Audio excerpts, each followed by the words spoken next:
KBS가 이제 이런 상황에 막 파국에 치달으니까 KBS 안에도 노동조합 있잖아요.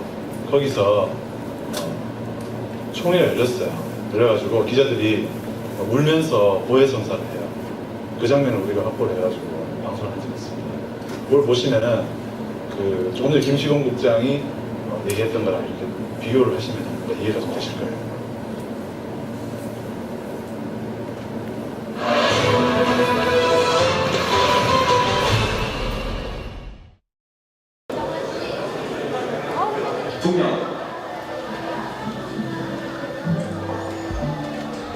세월호 사고가 나고 나서 일단 노트북을 들고 바로 진도 현장으로 갔습니다.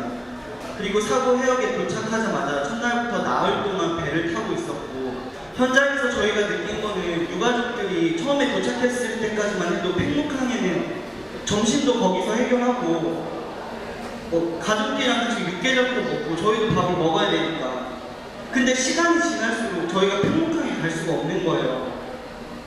갔을 때마다 점점 가족들이 저희를 향해서 눈을 흘기는 게 현장에서는 바로 느껴집니다. 데스크에서는 그걸 느낄 수가 없어요.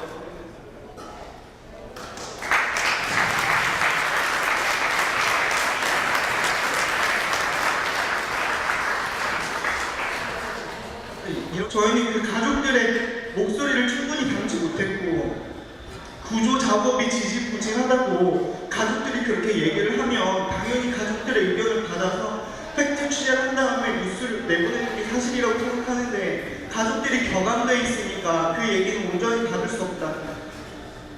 한 종편에서는 유가족들을 생방송에 앉혀놓고 생중계를 하는데 우리는 죽은 목소리만 담고 있는데 그것도 제대로 반영되지 않고, 또 정부가 구조 작업이 지지부진할 때 비판적인 보도를 해서 작업에 속도를 낼 수 있도록 해야 되는데, 대통령이 체육관에 처음에 왔을 때 100명 다 항의하진 않았겠죠. 하지만 그 가족 등의 일부는 자식 살려달라고 하면서 대통령에게 정부가 빨리 해야 된다고 항의하는 목소리가 있었는데, 의도하지 않았고 분명히 그거는 원고에서 배제됐습니다. 그리고 박수 소리만 나갔어요. 가족들이 실망하는 게 당연하다고 생각합니다. 제가 가족들이어도 당연히 KBS 꼴도 보기 싫을 거예요. 그리고 원칙도 없고 기준도 없는 속보 보도를 통해서 유가족들에게 가슴에 다시 한번 못을 박았습니다. 전원 구조부터 시작해서 신체가 다소 엉켜 있다는 부분까지도 저희가 반성해야 될 부분이라고 생각합니다. 그리고 유가족들이 거의 새벽 1시간, 2시간까지 3시간, 4시간 밖에서 추운데 떨고 있는데 자기 자식들 영정 사진을 소매로 훔치면서 울고 있는데, 그때 사자 뭐하고 있었습니까? 그때 가족들한테 와서 사과했습니까? 얼굴 비쳤습니까? 해명했습니까? 그리고 다음날 어땠습니까? 언제 나타났습니까? 청와대 왔을 때 그때 나타났습니다. 가족들이 어떻게 생각하겠습니까? KBS 바로 앞 영정 들고 왔을 때는 얼굴 콧배기도 안 비치다가 다음날 정무수석이 한마디 하니까 쪼르륵 달려와가지고 달지도 않았던 노란 이거 달고 와가지고 죄송하다고. 그 죄송하다는 게 진짜 죄송해서 하는 얘기인지 잘 모르겠습니다. 유가족들이 어떻게 생각하겠습니까? 회사 측에서 그냥 이런 얘기를 하시더라고요. 원합니다. 항상 있어. 노조의 성향을 따지고 직종을 따지고 참 안담했어요. 이게 노조의 성향 문제고 직종 간의 문제입니다. 모두가 생각했습니다.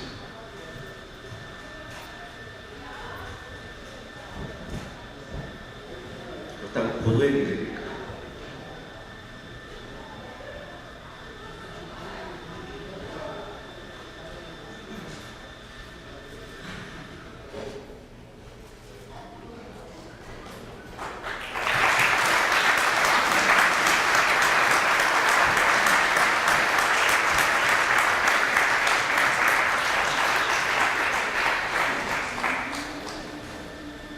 명방법 사장이 청와대 앞에 가서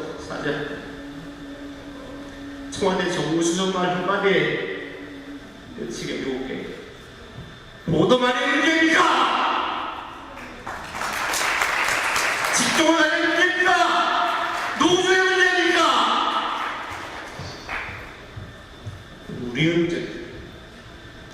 그들의 문제고 저희 문제라고 생각합니다. 앞으로 이런 말을 꺼내놓는 인간들을 직접 저는 2배 여론을 막론하고 상정하지 않겠습니다. 꼭 감사를 드리겠습니다. 지지부진하고 현실적인 대안 앞에 망설이고 고민했던 선배들을 이렇게 세운 38기, 39, 40기 후배들한테 다시 한번 미안하고 존경을 표합니다. 고맙습니다. 후배들. 국민들은 뉴스를 정상화하고 KBS를 제자리로 돌려놓을 수 있는지를 스스로 증명하라고 우리에게 요구하고 있다. 전국 언론노조 KBS 본부는 공영방송 KBS의 정상화를 위한 첫 걸음이 바로 청와대 부역사장 기란영 퇴진임을 분명히 한다. 스스로 물러나라. 부역사장과 함께 KBS를 정권에 혼합한 이번과 간부진에 대해서는 그의 합당한 책임을 물어 철저하게 인적 청산에 나설 것임을 다짐한다.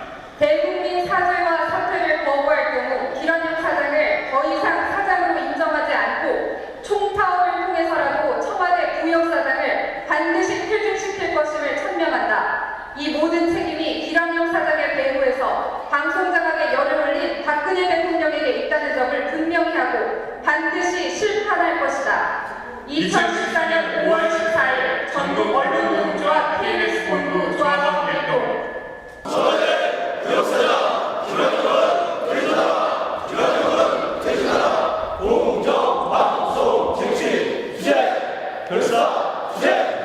KBS 기자들의 솔직한 얘기는 어쩌면 여러분들도 KBS 갈 수도 있을 거고요. 특히 문제를 보고 시험을 보다 보면. 그래서 저 문제는 KBS만 문제가 아니고 거의 당시의 언론사, 제가 왜냐하면 개인적으로 저쪽을 해보니까 거의 좀 비슷한 얘기를 해요.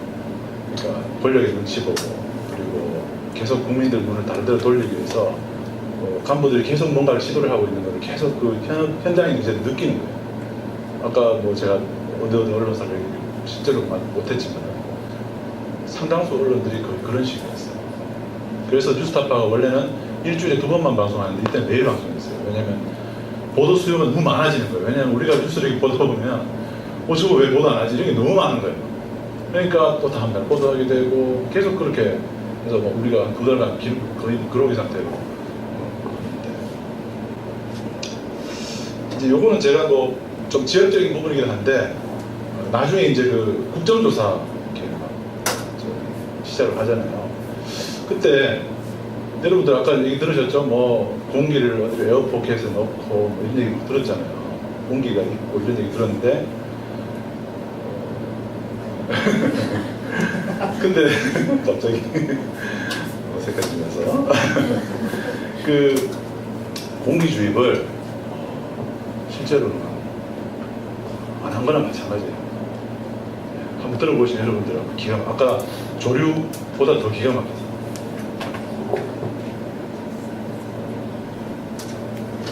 아직도 세월호 사고를 떠올리면 아쉬운 점이 많은데요. 사고 첫날부터 해경은 침몰된 세월호에 에어포켓이 있을 가능성을 언급하면서 혹시나 살아있을지 모를 생존자에게 공기를 주입하겠다고 발표했습니다. 당시 언론도 해경의 발표를 대대적으로 보도하며 요란을 떨었습니다. 그러나 뉴스타파가 취재해보니 모두 한바탕의 쇼였습니다. 홍효진 기자가 보도합니다. 세월호 사고 발생 첫날, 세월호는 승객 300명이 안에 갇힌 채로 선수만 남겨놓고 모두 물속으로 자취를 감췄습니다. 상황이 급박해지자 그제서야 민관군 합동구조팀은 오후 5시쯤 세월호 선체에 공기 주입을 하기로 결정합니다.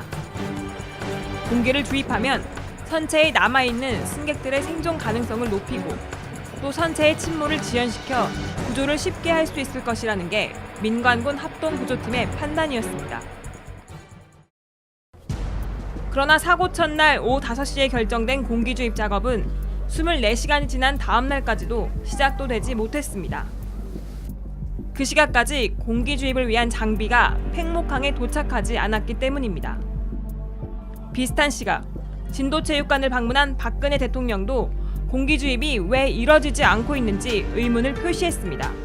공기라도 좀 집어 넣었으면 좋겠다는 게 그 많은 그 가족분들의 바람이다 하는 얘기를 제가 듣고 왜 공기를 집어넣지를 못하느냐 하는 질문도 했습니다. 거기에 대해서.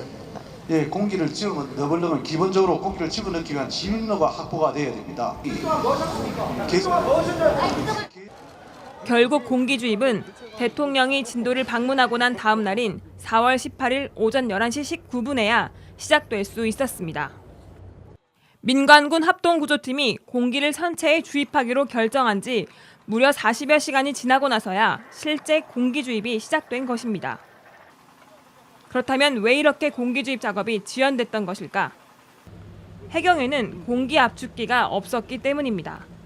금호 수중 개발을 안 돼서 수중 개발 이후에다 싣고 금호 수중이 왔다. 근데 이런 기계가 해경에는 없는 거예요? 그렇죠. 없습니다. 해경이 그런 기계까지. 해경에 공기 주입 장비가 없어서 언딘에 요청했고 언딘은 다시 자신의 협력업체인 금호 수중 개발에 요청해서 장비를 가져왔다는 말입니다. 그런데 언딘의 협력업체인 금호 수중 개발도 당시에는 공기 주입 장비가 없었습니다. 저희들도 없어서 컴프레셔를 준비를 하라 해가지고 목포가 아니고 광주하고 전주 쪽에서 해가지고 당장 공기 주입 장비가 없었던 이 업체는 광주와 전주 등을 수소문해 장비를 겨우 구해서 현장으로 급파하려 했지만 이번엔 이 공기 주입 장비를 싣고 갈 배가 없었습니다. 때문에 이 업체는 배를 물색하느라 또다시 시간을 지체했고 결국 공기 압축기가 팽목항에 도착하기까지 무려 사흘이란 시간이 걸린 것입니다. 이렇게 힘들게 구한 공기 압축기는 일본 업체가 만든 덴요 180이라는 제품. 18일 세월호에 단 한 대 투입된 이 장비는 분당 5.3 세제곱미터의 공기를 압축해내는 인터넷에 검색만 해봐도 쉽게 찾을 수 있는 소형 공기 압축기입니다. 이보다 큰 장비는 수도 없이 많습니다. 전문가들은 이런 작은 압축기로 6,000톤급 대형 선박인 세월호 선체에 공기를 주입했다는 것을 이해할 수 없다고 말했습니다. 덴요 180으로 집어넣었대요? 그렇게 작은 걸로? 우리나라에 큰 장비가 엄청나게 많아요. 1300ccm짜리도 있고요. 덴요 180은 비교하자면 자전거예요. 자전거에 그러니까 바람 넣는 장비를 가지고 세월호에 공기 주입을 했다고 하면은 장난하는 거예요, 이게. 게다가 이 작은 공기 압축기로 세월호에 제대로 공기가 주입됐는지도 미지수입니다. 그 선체 밑부분이 여기 떠있는 상황에서 정확하게 에어호스를 쓰지도 못하니까 그때 그 당시도 들어가면서 에어 컴프가 고장이 났을 당시 컴프가 심지어 세월호 공기 주입에 사용된 이 공기 압축기는 호흡용이 아닌 공업용 압축기로 확인됐습니다. 이런 사람한테 쓸 수 있는 게 아니라 이런 돌 깨는 데나 이런 데 쓰이고 아니면 그 전기 선로 그런데 이제 전선 같은 거 집어넣을 때 바람을 해서 밀어내는 그런 거거든요. 근데 필터 같은 거를 좀 설치를 하면 사람한테 쓸 수도 있지 않아요? 아니야. 이건 공업용이라서 안 돼요. 특히 세월호 선박에 투입된 제품은 공업용 압축기 가운데서도 하위 등급, 총 7개 등급 가운데 6번째 등급에 해당하는 것이었습니다. 이런 유해가스들을 우리가 이제 기준을 정해서 넘어가지 않도록 하는 것이고, 공업용에서는 이런 유해가스에 대한 고려가 이제 없는 것이죠.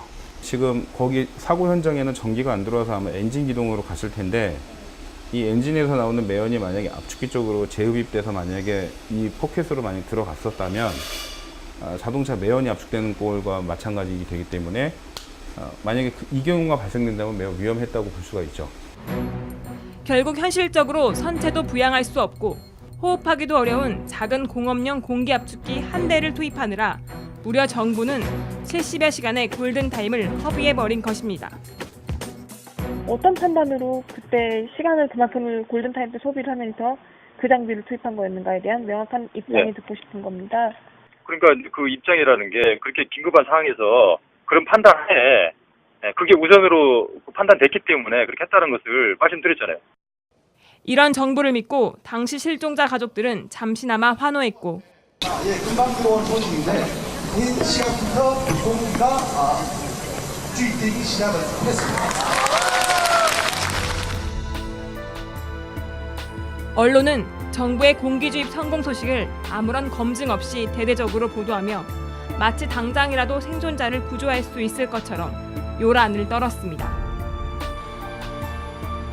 오늘 오전에는 선체에 공기를 주입하는 데도 성공했습니다. 선체에 갇힌 실종자의 생존 확률을 높이는 데 도움이 될 걸로 보입니다. 뉴스타파 홍예진입니다. 어처구니가 없죠, 그죠? 공기 주입도 여러분들이 아마 패키지 이렇게 생각했지만, 그리고 이거 다음에 보도했던 게 실종자 수색 있죠. 실종자 수색이 왜 이렇게 잘 안 되냐? 우리가 한번 가봤어요. 잘 지켜보니까 뭐 하고 있냐면, 여러분들 그 사람이 사망을 하면, 물속에 빠져 사망하면요, 처음에는 뜨거든요. 근데 오래 지나면 이게 공기가 다 빠져나가서 바닥에 붙어 있대요. 그래서 사람을 이렇게 수색하려면 밑에 저인망을 이렇게 긁듯이 수색을 해요. 그런데 그렇게 수색 안 하고 그물을 물 위에만 술술 긋고 있는 거예요. 사람이 그때 이거 100일 가까이 이러고 있어요. 그래서 왜 그러냐 했더니 그물 다칠까 봐. 그물을 밑에 위에만 두고.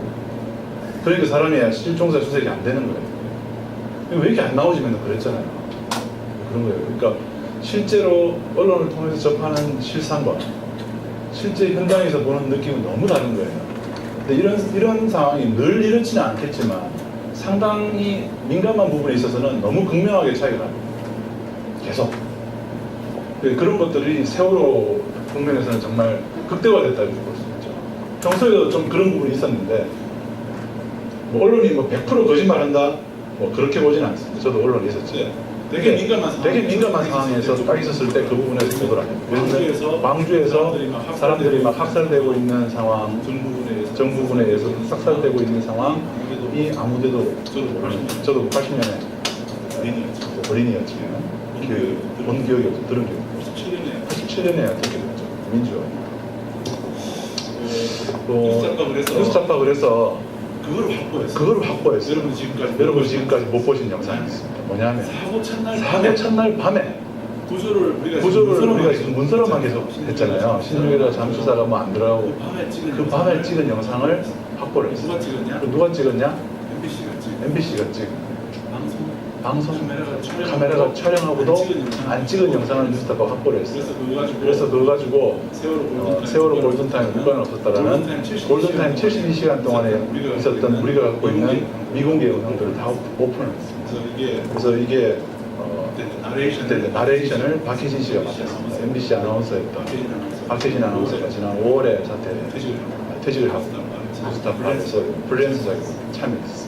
43분짜리 여러분 시간 나면 보시고요. 저는 이제 그 미공개 영상만 일단 보여드리겠습니다. 그 배에 기자들이 한 10여 명이 타고 있었어요. 부모들은 서로 타겠다고 하는데 이미 10여 명이 타고 있어요.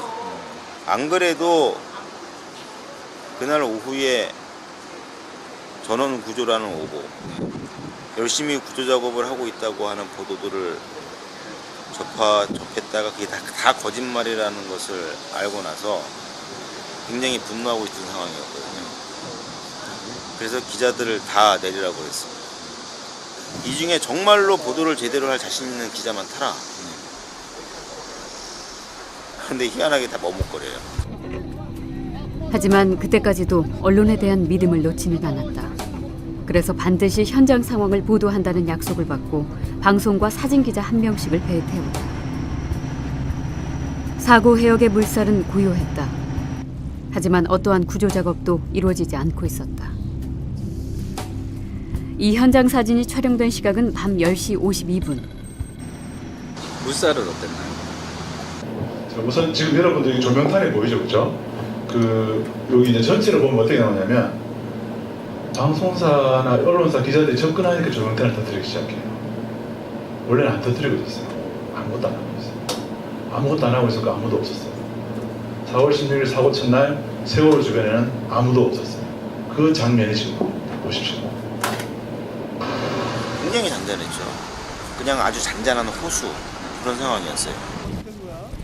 가족들은 실종자들이 갇혀있는 세월호를 처음 눈으로 확인했다.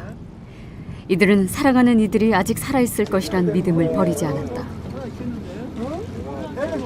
지금 그리고 뭐 있어? 누가 지금 수색한 누가 하는 거야 여기? 여기 누구 있다는 거야 지금? 너 어디 있어? 누가 공주하는 거야?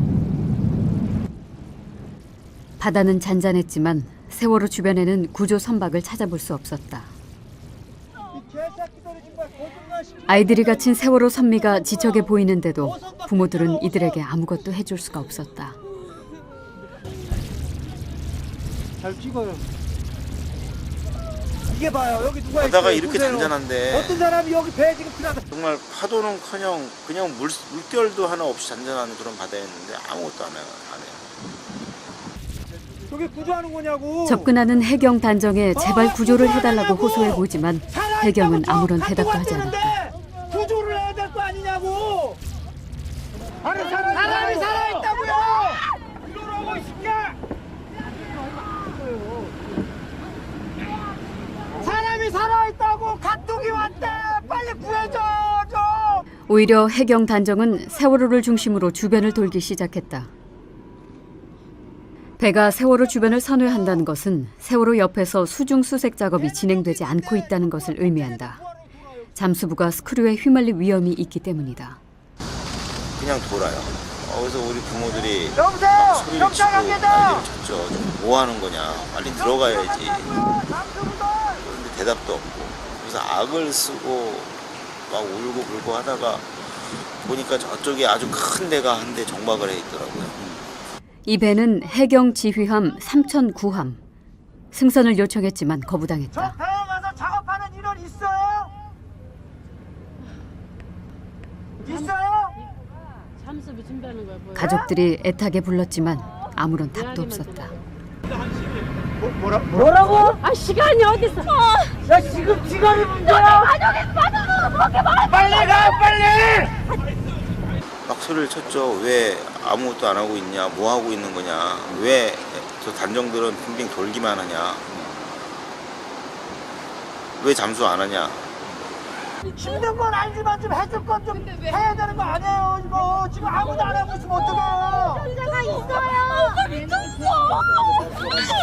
오빠. 새끼야 나도 한번 그거 지켜봐. 안돼 안돼. 진짜 하지 말라고. 가만 있어. 애들 살리고 가 살리고.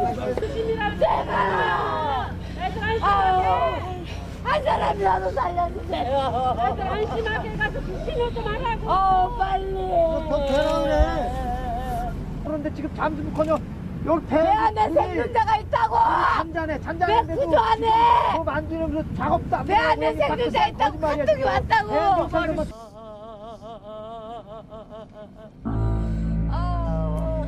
잔잔하던 바다에 소용돌이가 돌기 시작했다. 정조 시간이 끝나가는 것이다.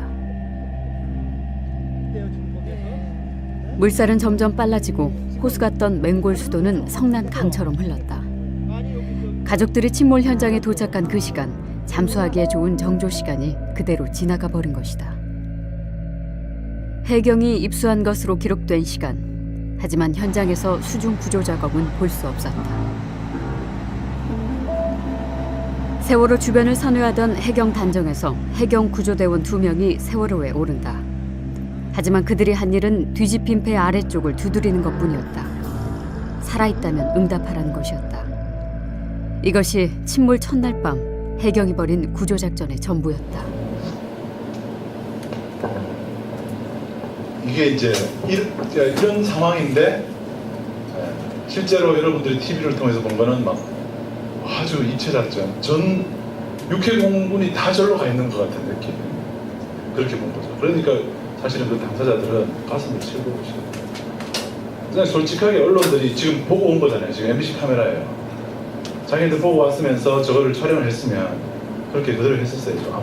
아직 구조를 하지 못하고 있다 라고 보도를 했으면 언론이 그 책임, 일단 진실을 보도했으니까, 사실을 보도했으니까 이 정도까지 기레기 그냥 안 들을 거예요. 근데 저렇게 보고 촬영까지 해놓고도 실제로 보도는 육체작전을 펼치고 있다. 사흘 내내 그랬어요.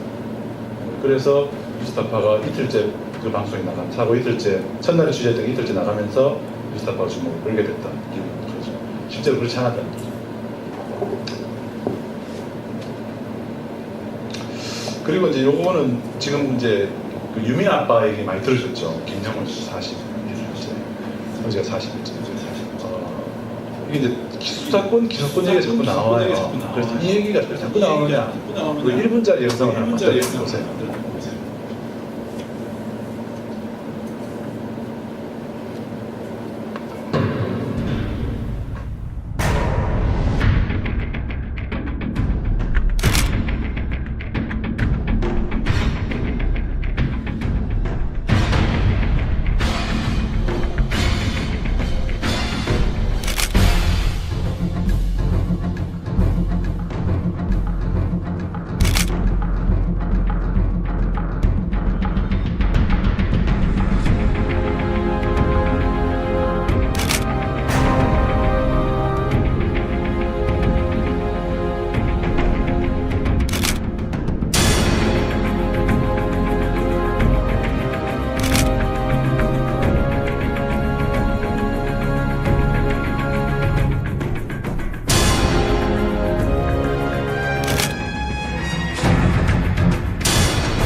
이 얘기가 나온 이유가 이제 이해되시죠? 일본은 되는데 왜 우리나라 검찰은 안 되고, 또 우리나라 검찰은 이미 그동안 많이 봐왔다 이거. 자기네들이 다치거나 혹은 자기 상관이 다치는 문제는 절대 불기소를 하거나 수사를 하지 않습니다. 다행히 이번에 제주지검장 같은 경우는 CCTV가 너무 확실하게 나와가지고 즉각적으로 일종의 뭐 그것도 자세히 보면은 꼼수가 많아요. 잘 아시겠죠. 어제 우리가 이제 그 방송 나갔다 그 중에서 하나만 보여드릴게요.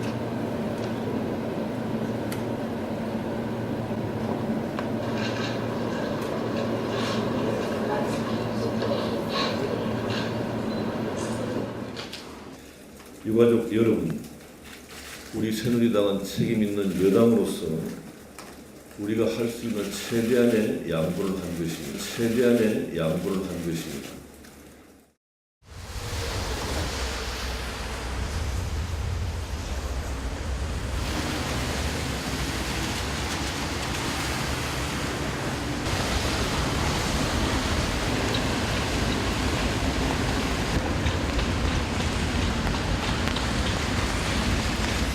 유민 아버님 취재나 인터뷰 같은 거가 가능할까요? 어렵습니다. 지금 상태가 많이 안 좋아서요. 지금 누구를 만나거나 취재를 할 수가 지금 없는 상황입니다. 어제 청와대 영풍문인가요? 민원실에 그 대통령 면담 신청서 제출하러 갔는데 그걸 이제 경찰들이 막았어요. 그래서 그러다가 이제 결국 이제 몸싸움이 크게 일어났어요. 그렇게 2시간 동안 막혀 있다가 이제 간신히 이제 신청서만 내고 왔었는데 거기 갔다 온 이후로 지금 상태가 많이 안 좋아지셨습니다. 왜 유가족을 그렇게 막는지 이해할 수 없고, 애국인들도 수시로 그냥 애국인보다 우리가 더 국민이 아닌 것 같은 느낌?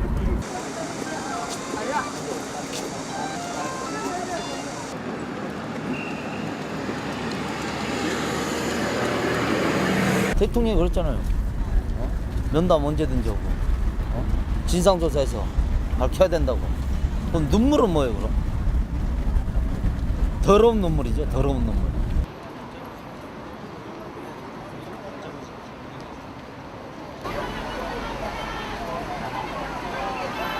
저는 직업이 화가인데 화가로서 유민 아버지를 살릴 수 있는 방법이 무엇일까 생각해 보았고, 그래서 어제 단식장 갔다가 뭐라도 해보자 해가지고 유민 아버지 살리자는 마음으로 그려서 왔습니다.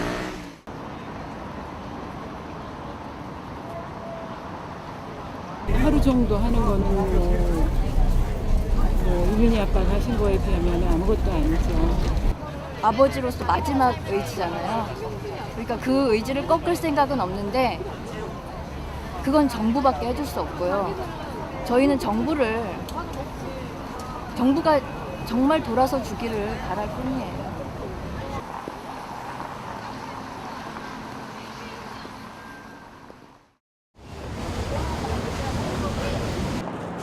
밤새 몸 상태가 말도 못하고 기력이 전혀 없는 상태에서 입을 버는 상태로 잠시 잠을 자는 정도, 그리고 계속 이제 깨있는 상태에서도 말을 못하는 상태, 이런 상태로다가 계속 지속되다가 새벽 2시경부터 또 뭐 외관상의 모습을 봤을 적에는 병원으로 후송을 해야 될 입장이었는데 본인 자체가 완강히 또 거부를 했습니다. 그러면서 지금 오늘 오전에 의료진들이 이제 또 계속 투입을 해서 설득을 한 관계에서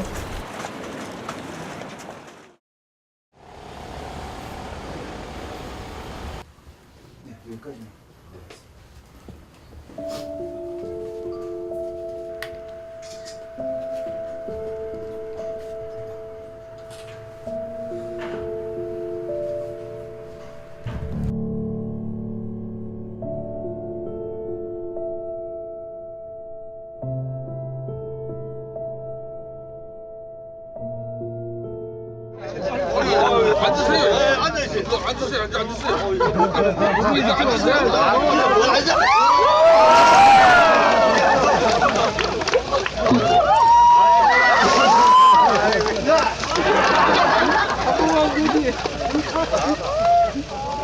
시원합니다.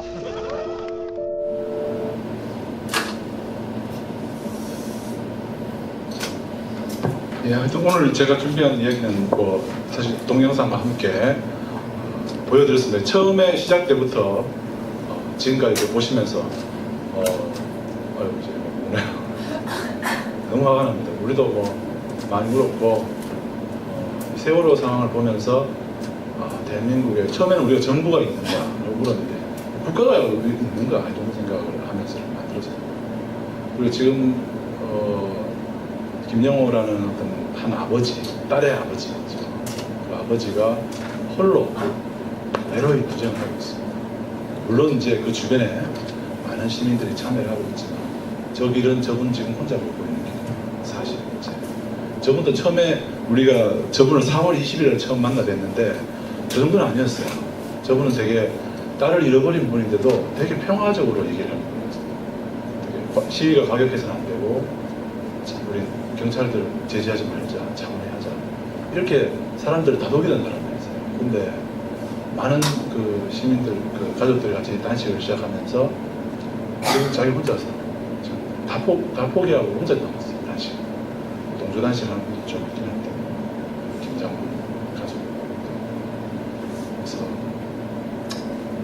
지금 세월호 상황은 정말 지금 현재 대한민국 상황을 그대로 보여준 것 같아요.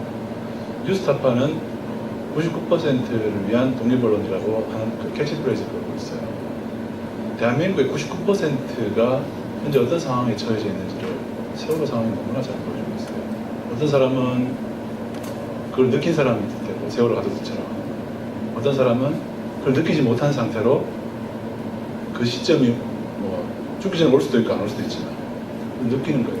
저렇게 소외당해 있고 외면당해 있고 고립돼 있고 이제 일어설 수 없는 상황까지 처해진 거죠. 메가스터디, 아시죠? 메가스터디라고 유명한, 저는 응답하라 1994라 잘 모르는데 여러분도 잘 아실 겁니다.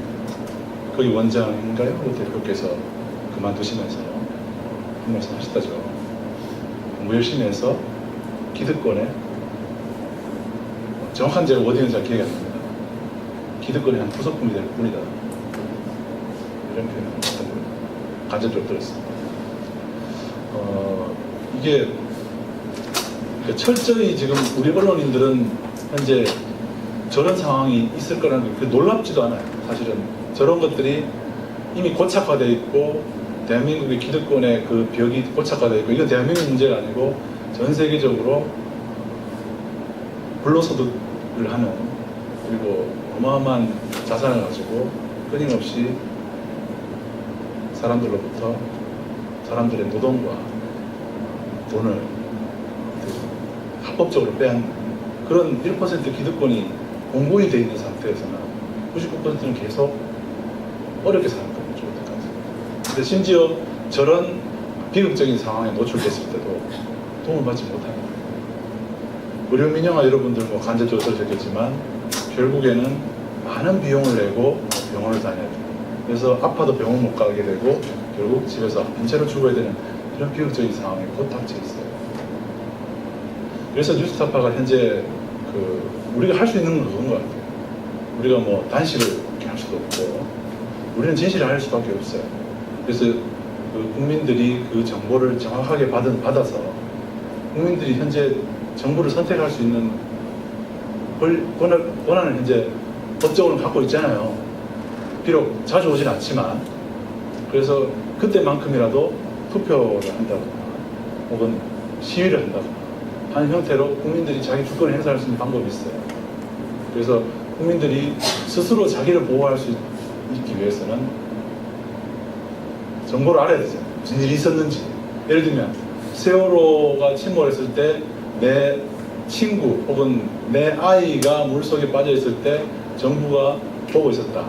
구조하지 않고. 그리고 언론은 거짓말했다. 이거를 알고 전 국민이 알면 지금 가만히 있겠습니까? 그죠? 모르는 거죠. 잘 모르는 겁니다. 지금 여러분 오늘 뉴스타파 처음 보신 분도 있을 테고 저런 부분들이 있어서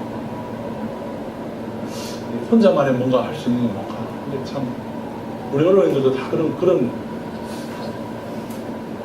고민들을 출발한 거예요. 뉴스타파는 해직 언론인들이 처음에 뭉쳐서 시작을 했어요. 언론사 내에 부당한 간섭, 김시공 국장과 얘기했듯이 부당한 간섭, 약자들이 소외당하는 현실, 우리가 알리지 못하는 현실, 이런 것들을 안타까워하고 또 권력이 언론사를 지배하려는 그 언론 장악 음모 이런 거에 저항해 싸우다가 해직된 사람들이에요. 그 사람들이 혼자 앉지만 그 해직된 사람들이 다 모여가지고 얘기를 한 거예요. 밥도 먹고 술도 먹고 하면서 우리 혼자서만 고민하지 말고 언론사가 꼭 각 언론사에서 고립돼 있잖아. 정부, MBC, KBS, YTN에서 고립돼 있잖아. 우리 그러지 말고 모여서 한번 뭐 해보자. 그래서 만드는 뉴스타파예요. 지금도 저런 사명의식 가지고 진실을 알리려고 노력을 하고 있습니다.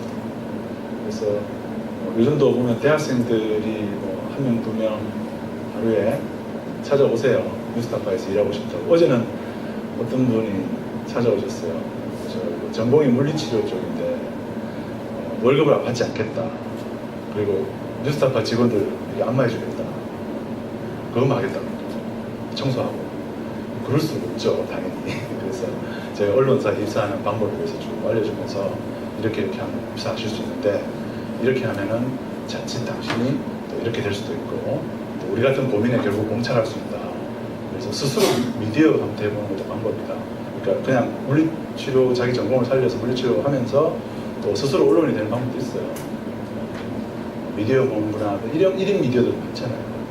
그런 방법도 있고 또 대학 뉴스도 대학생들로서 언론인들이 어떤 월급을 받고 그런 형태가 아니라도 자기 스스로 이렇게 언론 활동도 할 수 있고 진실을 알리는데 일조를 하고 이렇게 할 수 있는 방법이 있다는 알려주고 국민들이 일단 현재 우리나라는 SNS가 있고 유튜브나 이런 국민들이 TV가 아닌 정부에서 허가받은 매체가 아닌 허가받지 않은 매체 형태로 계속 정보를 접하는 방법들이 있어요.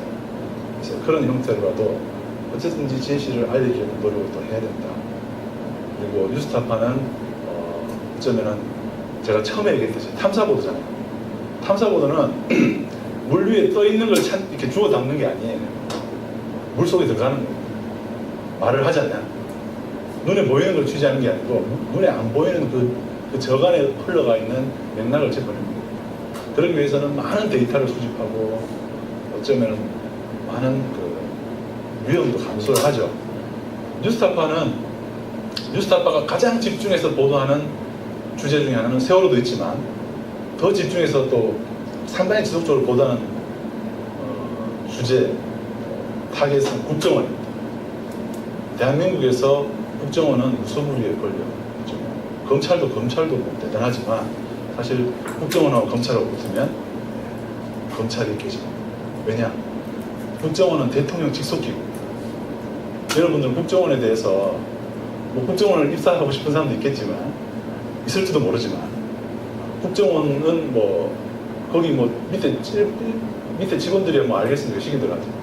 근데 거기 있는 사람들은 매우 정치적으로 움직이고 있고 그리고 대통령의 일거수일투족 지휘를 다 받고 있습니다. 그래서 국정원이 대선에 개입하고 국정원이 선거 때마다 간첩 이렇게 만들어내고 이런 것들을 뉴스타파는 지속적으로 취재하고 있어요. 그거 이제 취재하면 사람들이 생명 위협을 느끼지 않느냐 이런 얘기 많이 물어보세요. 사실은 뭐 저도 최승호 PD 같은 분은 산에 혼자 다니지 말라고 자꾸 얘기하고 있습니다. 혹시 떠밀려가지고 떨어지면 어떡해요? 옛날에 그런 분이 있었거든요. 그래서 그러면 안 된다고 그렇게 걱정을 해요. 근데 뉴스타파만 가능하다고 보고 있습니다. 국정원 취재. 왜냐하면 우리 대한민국에서 가장 권력의 대통령과 어떤 수하에서 가장 큰 권력을 이제 대한민국 컨트롤하고 있다고 보고 있습니다. 그래서 국정원 그리고 한편으로는 삼성이나 이런 큰 자본들 있죠. 그런 자본들 그런 것들이 뉴스타파가 가장 집중해 취재하는 거예요. 왜냐하면 다른 언론이 그럼 능력이 안 되거나 혹은 조건이 안 되거나 이런 이유로 취재를 할 수가 없는. 그래서 뉴스타파가 어떤 분은 그래서 뉴스타파는 왜 맨날 그 간첩 국정원 얘기만 나오고 왜 맨날 삼성 얘기만 나오냐. 조금 지겨우시더라도 뉴스타파가 할 수가 없기 때문에 그거는 우리가 자신 있게 얘기를 할 수 있어요. 그래서 이런 부분들이 세월호 참사와 함께 앞으로 또 어떤 참사가 일어날지 몰라요. 사실 여러분들 기억은 잘 못하시겠지만 상당히 먼 텀으로 산풍도 그랬고 성수대교도 있고 황당하고 어이없는 참사는 계속 있었고요. 우리의 어떤 가까운 혹은 한두 다리만 건너면 알만한 사람들이 희생자가 되어왔고 어처구니 없이 목숨 잃었어요. 어떻게 할 수가 없어요. 여러분들이 남자분도 군대 갔다 오셨어요. 군대 요즘 어떻습니까? 그 군 내의 어떤 인권 문제 나올 때 공감이 가는 부분도 좀 있죠, 그죠? 네, 저도 마찬가지고 여성분들은 또 이해를 좀 못할 수도 있지만 남자들은 알아요. 우리 부대도 저랬는데 이런 사람들 참 많을 거예요. 그런 부분들이 지속적으로 우리가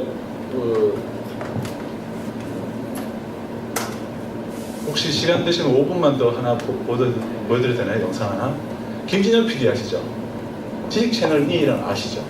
EBS의 지식 채널 E를 만든 김진영 PD가 현재 뉴스타파와 같이 있습니다. 김진영 PD가 만드는 영상은 시대를 꿰뚫어보는 통찰력이 있어요. 그래서 하나만 보여드릴게요.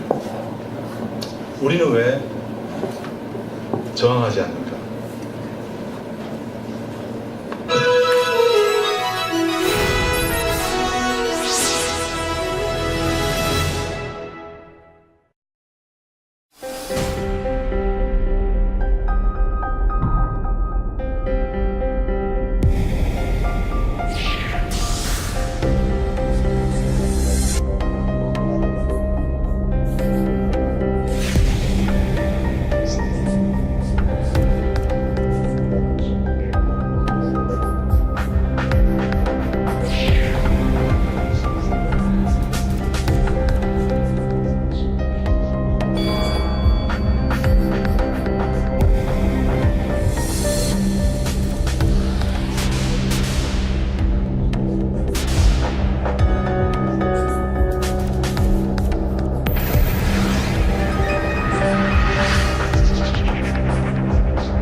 왜 우리는 저항하지 않는가에 대한 어떤 또 분석이었습니다. 뉴스타파에 대해서 또 더 알고 싶은 분은 개인적으로 찾아오셔도 좋고요. 그리고 오늘 2시간여 동안 여러분들하고 이렇게 눈빛으로 대화를 했다고 생각합니다. 그래서 그 눈빛을 기억하고 있겠고요. 여러분들이 또 언젠가 훌륭한 언론인이 되어서 현장에서도 만날 수 있게 되기를 기원하겠습니다. 시간이 다 돼서 점심 식사 때문에 질문은 따로 받는 걸로 하고